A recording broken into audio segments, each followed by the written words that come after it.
అనుదినమన్న శ్రోతలకు మన ప్రభువును రక్షకుడై ఉన్న యేసుక్రీస్తు యొక్క సరిసాటి లేని మహా గొప్ప పరిశుద్ధమైన నామమునందు శుభములు. నేడు 2025 సంవత్సరము జనవరి మాసము 10వ తారీఖు శుక్రవారం నాటి ధ్యానాంశము తొట్టిని తొలిపించెను. యెషయా గ్రంథము 5వ అధ్యాయము 2వ వచనమందు ఆయన దానికి కంచె వేసి దానిని బాగుగా త్రవ్వి రాళ్ళను ఏరి అందులో శ్రేష్టమైన ద్రాక్ష తీగలను నాటించెను. దాని మధ్యను బురుజు ఒకటి వేయించి ద్రాక్ష తొట్టిని తొలిపించెను. మనము ప్రభునకు చేయుట కంటే ప్రభు మన కొరకు చేయుచున్నది 1000 రెట్లు అత్యధికమైనది. మనపై ఆయన ఉంచి ఉన్న ప్రేమ సరిసాటి లేనిది. మన కొరకు ఆయన చేసిన త్యాగములను నోటి మాటల చేత వర్ణించలేము. తొట్టెను తొలిపించి అని ఇక్కడ వ్రాయబడి ఉన్నది. తొట్టె అనుటకు కొద్దిగా ఆలోచించి చూడుడి. ఒలివ విత్తనముల నుండి నూనెను తీసేటువంటి తొట్టెలు కలదు.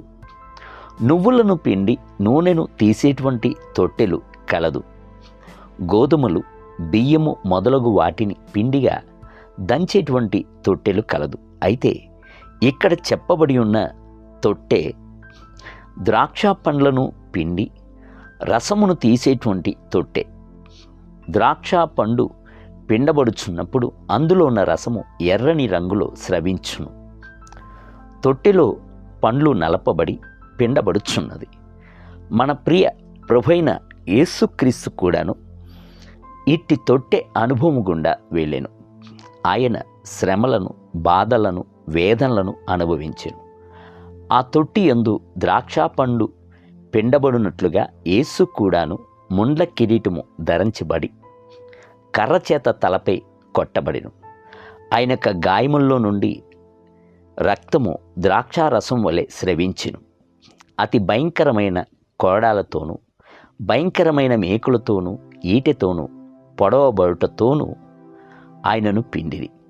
ప్రవక్తన యెషయా ఈ సంగతిని తన యొక్క దర్శనపు కన్నులచే చూచి ఆయన నలగొట్టబడెను అని సూచించుచున్నాడు. యెషయా గ్రంథము 53వ అధ్యాయము 5వ వచనం. పరమగీతముల గంధకర్త ఆయన తొట్టెలో పిండబడుచున్న ద్రాక్షను తేరి చూచి నీ ప్రేమ ద్రాక్షారసము కన్నా మధురము అని సూచించుచున్నాడు. పరమగీతముల గ్రంథము 1వ అధ్యాయము 2వ వచనం.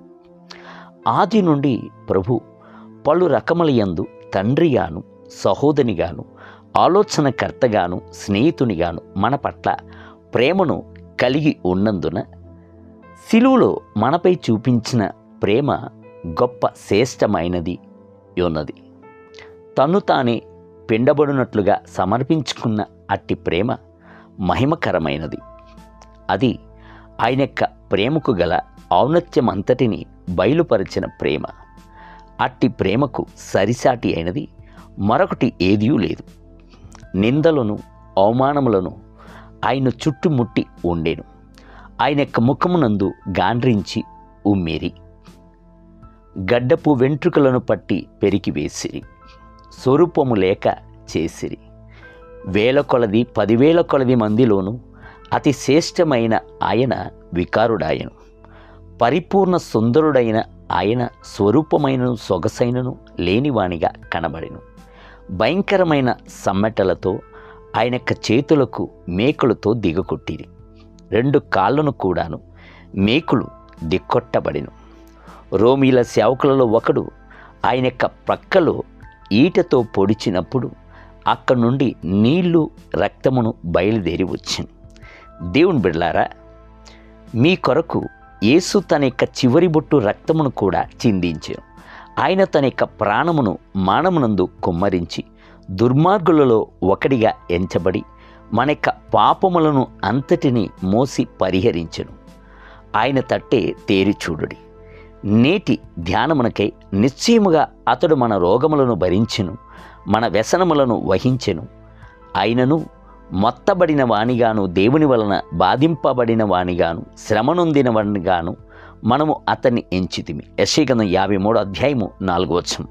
నేటి వేద పఠనము ఉదయం ఆదికాండము 25 మరియు 26 అధ్యాయం, సాయంత్రం మత్తయి సువార్త 8వ అధ్యాయం 1 మొదలుకొని 17 వచనములు. ప్రభువు మిమ్ములను దీవించునుగాక.